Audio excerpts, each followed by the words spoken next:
Tell you something. People get confused because they see other people label me as certain things, right? A conspiracy theorist, an anti-vaxxer, a Trump supporter. What else do they call me? They call me a white supremacist, a fearmonger. They call me a gym lug. They call me a redneck. They call me an idiot in an echo chamber. That's the most recent one that I got. What else do they call me? They call me a bootlicker. They call me a statist. They call me a white nationalist. They call me a homophobe and Islamophobe. It's all horseshit. Here's the truth. I just stopped participating in the nonsense that they built their lives around, and that pisses them off. Because deep down they know it doesn't make any sense. They know they're just going along with the herd. And when they see somebody who's not following their unseen and unspoken orders, it forces them to confront themselves and look in the mirror and question their own existence. And that's what they really hate. The reflection of their own weakness. They don't hate me because I'm wrong. They hate me because I'm free. Because I had the backbone to say, fuck this game, and walk away. They can't stand the fact that somebody had the audacity to opt out of this bullshit. It makes them question the whole system that they've built their identity on, and they don't have the spine to stand against that system. So they lash out at me, and then they scream at me, and they threaten me, and they twist my sound logic, and they label me, and people like me because they have no ground to stand on. They can't deal with being confronted with the fact that they've been strategically brainwashed into becoming the useful idiots that Yuri Bezmenov talked about and warned us about back in 1984. So they do whatever they can to dox us and to cancel us, and everything they say just proves my point. If standing for truth and refusing to comply makes me the villain,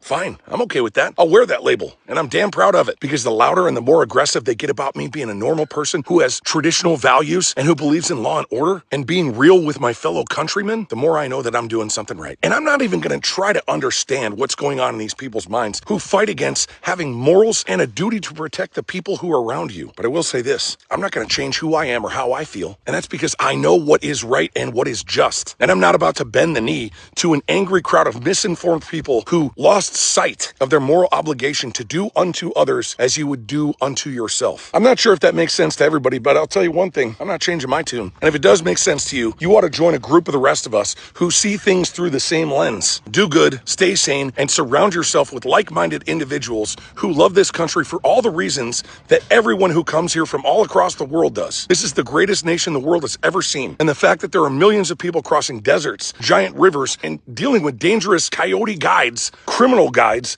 just to get here, that proves my point. And if you don't value what this country is and what it represents, you can get the fuck out of here. And to those of you who do appreciate what our ancestors fought and died for in order for you to be here today, I say this, stay true to your morals, join the rest of us, and I'll see you in there. The link is up top in my bio.